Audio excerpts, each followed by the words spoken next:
तसव्वुर कीजिए एक ऐसे बादशाह का जिसके हुक्म से दरिया बहते थे, जिसके इशारों पर जिंदगी और मौत का फैसला होता था। एक ऐसा मगरूर इंसान जिसने अपने सर पर ताज सजाकर जमीन पर खुदा होने का दावा किया।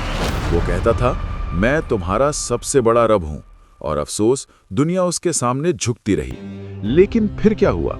एक रात के ख्वाब ने उसकी नींद उड़ा दी, और जब मौत सामने आई तो वो खुदा होने का दावा करने वाला पानी की एक मामूली बूंद का भी मुकाबला न कर सका।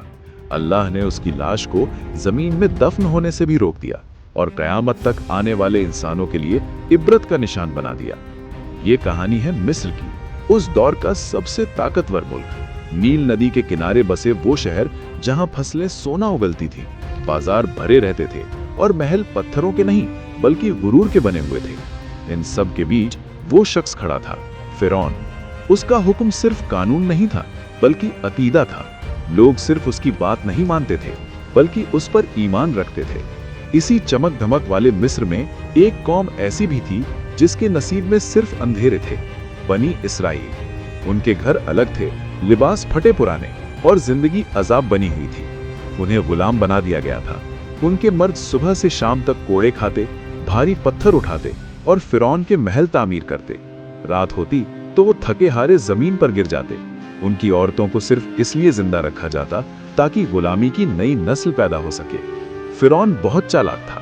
वो जानबूझकर इस कौम को कमजोर रखता था, क्योंकि वो जानता था कि जो कौम कमजोर होगी वो कभी तख्त को हिलाने की जुर्रत नहीं करेगी। लेकिन कहते हैं ना कि जालिम की रस्सी दराज होती है मगर टूटती जरूर है। तफसीर इब्ने कसीर के मुताबिक एक रात फिरौन ने एक डरावना ख्वाब देखा। उसने देखा कि बैतुल मुकद्दस की तरफ से एक आग निकली है जो मिस्र के हर घर को जला रही है, लेकिन बनी इसराइल के घरों को वो आग छू भी नहीं रही। फिरौन पसीने में शराबोर होकर जाग उठा। ये पहली बार था जब उस खुदा ने खुद को कमजोर महसूस किया। उसी रात दरबार सजाया गया। बड़े बड़े नजूमी और गैब का इल्म रखने वाले जादूगर बुलाए गए। ख्वाब सुनाया गया और फिर वो जुमला बोला गया जिसने मिस्र की तारीख बदल दी। नजूमियों ने कहा, ऐ बादशाह, बनी इसराइल में एक ऐसा लड़का पैदा होगा जो तेरी सल्तनत की तबाही और तेरे जवाल का सबब बनेगा। बस यहीं से फिरौन का गुरूर खौफ में और फिर वहशत में बदल गया। जब डर दिल में घर कर जाए तो अकल चली जाती है, और जब अकल चली जाए तो जुल्म पैदा होता है। फिरौन ने सोचा कि मसले को पैदा होने से पहले ही खत्म कर देते हैं। उसने वो हुक्म जारी किया जो कानून नहीं, कत्लनामा था। हुक्म था कि बनी इसराइल के हर नए पैदा होने वाले लड़के को ज़िब्ह कर दो। पूरे शहर में तलवारें चलने लगी, माओं की गोदें उजड़ने लगी। हजारों मासूमों को उनकी पैदाइश के वक्त ही मार दिया गया। इसी जुल्म और दहशत के माहौल में अल्लाह की हिकमत देखिए। हजरत मूसा अलैहिस्सलाम पैदा हुए। उनकी वालिदा हर पल खौफ के साए में थी कि कहीं फिरौन के सिपाही ना आ जाए। तब अल्लाह ने उनके दिल में बात डाली, इसे दूध पिलाओ, और जब जान का खतरा महसूस हो तो इसे दरिया में बहा देना, और बिल्कुल मत डरना, हम इसे तेरे पास वापस लौटा देंगे। एक माँ के दिल का हौसला देखिए। तफसीर बताती है कि उस माँ ने खामोशी से एक संदूक तैयार किया, अपने जिगर के टुकड़े को उसमें लिटाया और बहते हुए दरियाए नील के हवाले कर दिया। दरिया बह रहा था और उस पानी पर एक नन्हा सा संदूक तैर रहा था। मूसा की वालिदा ने अपनी बेटी से कहा, चुपके से इसके पीछे पीछे जाओ और देखो कि ये कहाँ जाता है। वो संदूक लहरों पर हिचकोले खाता हुआ आखिरकार वहीं पहुंचा जहां से मौत का हुक्म जारी हुआ था, फिरौन के महल के किनारे। फिरौन की बीवी हजरत आसिया की नजर उस संदूक पर पड़ी। उसे मंगवाया गया। जैसे ही संदूक खुला और उनकी नजर उस मासूम बच्चे के नूरानी चेहरे पर पड़ी, अल्लाह ने उनके दिल में मोहब्बत डाल दी। वो बेसाख्ता बोल उठी, इसे कत्ल मत करना, हो सकता है ये हमारे लिए फायदेमंद हो, या हम इसे अपना बेटा बना ले। फिरौन ने बच्चे को देखा। ये उसी कौम का बच्चा था जिसकी नस्ल को वो मिटा रहा था, लेकिन उसकी तकदीर उसे घेर रही थी। उसका घमंड बोल उठा, ये छोटा सा बच्चा मेरा क्या बिगाड़ देगा। और यहीं से फिरौन की बर्बादी की उल्टी गिनती शुरू हो गई। लेकिन कुदरत का खेल अभी बाकी था। नन्हे मूसा ने किसी भी दाई का दूध पीने से इनकार कर दिया। महल में हड़कंप मच गया। तब वो बहन जो छुपकर सब देख रही थी आगे बढ़ी और बोली, क्या मैं आपको एक ऐसी औरत का पता बताऊं जो इस बच्चे की परवरिश बहुत अच्छी तरह कर सके। और यूं जिस माँ ने अपने बच्चे को अल्लाह के भरोसे दरिया में डाला था, अल्लाह ने उसी बच्चे को इज्जत के साथ अपनी गोद में वापस लौटा दिया। वक्त गुजरता गया। हजरत मूसा अलैहिस्सलाम फिरौन के महल में ही जवान हुए। अल्लाह कुरान में फरमाता है, और जब वो अपनी पूरी ताकत और समझ को पहुंच गए तो हमने उन्हें हिकमत और इल्म अता किया। एक दिन मूसा शहर में निकले। उन्होंने देखा कि दो लोग आपस में लड़ रहे हैं। एक बनी इसराइल का था और दूसरा मिस्री फिरौन की कौम का। बनी इसराइल वाले ने मूसा को देखकर मदद के लिए पुकारा। मूसा अलैहिस्सलाम हक के लिए आगे बढ़े। उन्होंने उस मिस्री को रोकने के लिए सिर्फ एक मुक्का मारा, लेकिन अल्लाह की मर्जी, वो मिस्री जमीन पर गिरा और वहीं ढेर हो गया। मूसा अलैहिस्सलाम समझ गए कि अनजाने में ये कत्ल हो गया है। उन्होंने फौरन अपने रब से माफी मांगी और अल्लाह फरमाता है, फिर हमने उन्हें माफ कर दिया। लेकिन मिस्र में माफ नहीं किया। पूरे शहर में आग की तरह खबर फैल गई। फिरौन का चेहरा गुस्से से लाल हो गया। शाही फरमान जारी हुआ, मूसा को गिरफ्तार करके कत्ल कर दो। तभी शहर के दूसरे किनारे से एक हमदर्द आदमी दौड़ता हुआ आया और बोला, ए मूसा, सरदार तुम्हारे कत्ल का मशवरा कर रहे हैं, यहाँ से निकल जाओ, इसी में भलाई है। मूसा अलैहिस्सलाम ने एक पल की भी देर नहीं की। उन्होंने पीछे मुड़कर नहीं देखा। न माल, न सामान, न महल की वो शानो शौकत, सिर्फ अल्लाह पर यकीन लिए वो रेगिस्तान की तरफ निकल पड़े।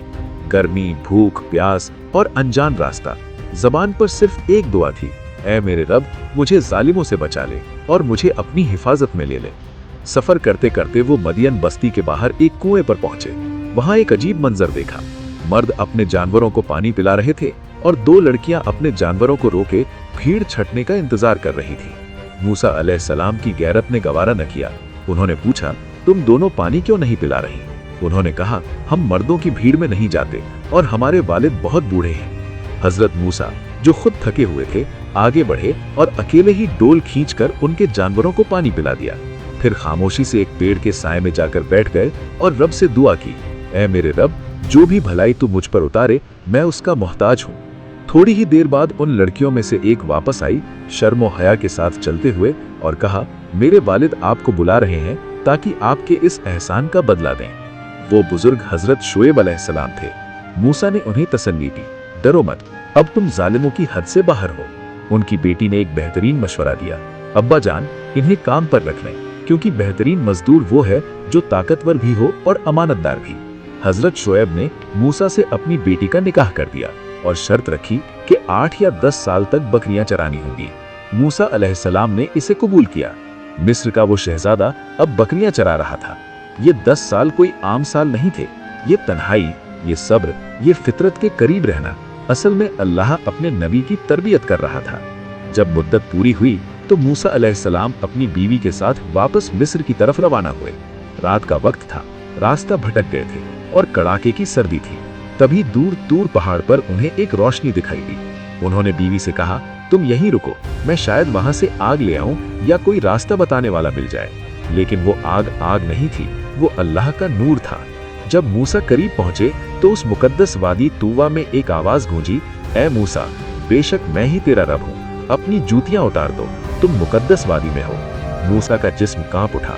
अल्लाह ने फरमाया, मैंने तुझे चुन लिया है, जा फिरौन के पास जा, वो बहुत सरकश हो चुका है। अल्लाह ने उन्हें मौजज़ा दिया, उनकी लाठी जो एक सांप बन सकती थी और उनका हाथ जो चांद की तरह चमकने लगता था। मूसा ने दुआ की, ऐ रब, मेरी जबान की गिरह खोल दे और मेरे भाई हारून को मेरा मददगार बना दे। अल्लाह ने फरमाया, तेरी दुआ कबूल हुई। अब हजरत मूसा और हारून अलैहिस्सलाम फिरौन के दरबार में दाखिल हुए, वही दरबार जहां मूसा पले बढ़े थे। फिरौन ने अपनी उसी तकब्बुर भरी मुस्कुराहट से पूछा, ऐ मूसा, तुम्हारा रब कौन है? मूसा ने बेबाकी से जवाब दिया, मेरा रब वो है जो जिंदगी देता है और मौत देता है, जो जमीन और आसमान का मालिक है। फिरौन गुस्से से तिल मिला उठा। उसने कहा, तुम जादूगर हो, तुम हमें बेवकूफ बना रहे हो। अगर तुम सच्चे हो तो कोई निशानी दिखाओ। मुकाबला तय हुआ। मिस्र के सबसे बड़े जादूगर बुलाए गए। दरबार खचाखच भरा था।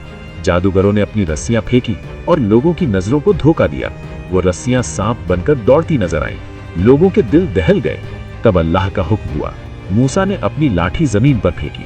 वो देखते ही देखते एक हकीकी और विशाल अजदहा बन गई और उसने जादूगरों के सारे नकली सांपों को निगल लिया। ये मंजर देखकर जादूगर समझ गए कि ये कोई जादू नहीं है, ये उस रब्बे कायनात की ताकत है।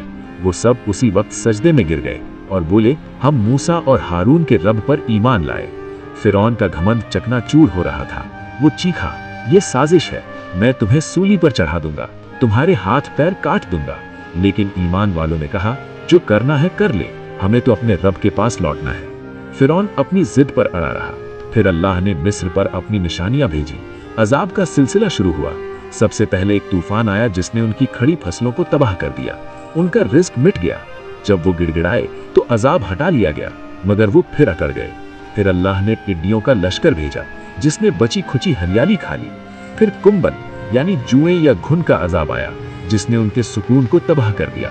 फिर मेंढकों की बारिश हुई। हर बर्तन, हर बिस्तर, हर खाने में मेंढक ही मेंढक। और फिर मिस्र का सारा पानी खून बन गया। वो प्यास से तड़पते थे, मगर पानी के बजाय खून मिलता था। हर बार फिरौन कहता, ए मूसा, अपने रब से कहो इसे हटा ले, हम ईमान ले आएंगे। और हर बार अजाब टलते ही वो मुकर जाता। आखिरकार अल्लाह का हतमी फैसला आ गया। अल्लाह ने मूसा को हुक्म दिया, रात के वक्त मेरे बंदों को यानी बनी इसराइल को लेकर मिस्र निकल जा। रातों रात हजारों की तादाद में बनी इसराइल ने अपने घरों को छोड़ दिया। न ज्यादा सामान, न हथियार, सिर्फ अल्लाह पर भरोसा। जब सुबह हुई और फिरौन को पता चला तो वो आग बबूला हो गया। उसने अपना सबसे बड़ा लश्कर तैयार किया, हजारों रथ, घोड़े और तलवारबाज। उसने कहा, ये मुट्ठी भर लोग हमसे बचकर नहीं जा सकते। कौमे बनी इसराइल चलते चलते समंदर यानी रेड सी के किनारे पहुंच गए। सामने ठाठे मारता गहरा समंदर और पीछे मौत बनकर आता फिरौन का लश्कर। बनी इसराइल घबराकर चीख उठे, ए मूसा, हम तो फंस गए, हम मारे गए। हजरत मूसा का ईमान पहाड़ की तरह मजबूत था। उन्होंने फरमाया, हरगिज नहीं, मेरा रब मेरे साथ है, वो मुझे रास्ता जरूर दिखाएगा। और फिर वो मोजिजा हुआ जिसे दुनिया आज तक याद करती है। अल्लाह ने हुक्म दिया, ए मूसा, अपनी लाठी समंदर पर मारो। जैसे ही लाठी पानी पर पड़ी, समंदर फट गया। पानी की लहरें दोनों तरफ विशाल पहाड़ों की तरह खड़ी हो गई और बीच में से सूखा रास्ता निकल आया। बनी इसराइल ने अल्लाहु अकबर का नारा लगाया और उस रास्ते से गुजरने लगे। फिरौन ने जब ये देखा तो बजाय इबरत पकड़ने के उसका घमंड और बढ़ गया। उसने कहा, देखो, पानी मेरे डर से हट गया, चलो इन्हें पकड़ते हैं। वो अपने पूरे लश्कर के साथ उसी रास्ते पर समंदर के बीच में उतर गया। उसकी अक्ल पर पर्दा पड़ चुका था। जब बनी इसराइल का आखिरी बच्चा भी दूसरे किनारे पर सही सलामत पहुंच गया और फिरौन अपनी पूरी फौज समेत समंदर के बीचों बीच था, तब अल्लाह ने पानी को हुक्म दिया, मिल जा। पानी की वो ऊंची दीवारें अचानक गिर पड़ी, कहर टूट पड़ा। फिरौन, उसके हाथी, घोड़े, रथ सब पानी के पहाड़ के नीचे दब गए। जब लहरों ने उसे चारों तरफ से घेर लिया और मौत उसे सामने नजर आने लगी, तब उसका गुरूर टूटा। वो डूबते हुए चीखा, मैं ईमान लाया कि कोई माबूद नहीं सिवाय उसके जिस पर बनी इसराइल ईमान लाए। लेकिन अफसोस, वक्त खत्म हो चुका था। अल्लाह की तरफ से जवाब आया, अब जबकि इससे पहले तूने नाफरमानी की और फसाद फैलाया। अल्लाह ने फरमाया, आज हम तेरे जिस्म को बचा लेंगे ताकि तू आने वाली नस्लों के लिए एक इबरत यानी सबक बन जाए। और आज भी हजारों साल गुजरने के बाद फिरौन की लाश दुनिया के लिए एक निशानी है कि जमीन पर अकड़ कर चलने वालों का अंजाम क्या होता है। इस वाकये में हजरत आसिया का जिक्र भी जरूरी है, जो फिरौन के महल में रहकर भी ईमान पर कायम रही और अल्लाह ने उनके लिए जन्नत में घर बनाया। ये कहानी हमें सिखाती है कि दुनिया का सबसे बड़ा घमंड भी अल्लाह की एक मामूली सी तदबीर के सामने बेबस है। ताकत सिर्फ हक की होती है, बातिल तो मिटने के लिए ही है। अगर आपको ये ईमान अफरोज वाकया पसंद आया हो और आप इसका अगला हिस्सा भी देखना चाहते हैं तो वीडियो को लाइक करें और कमेंट में अल्लाहु अकबर जरूर लिखें।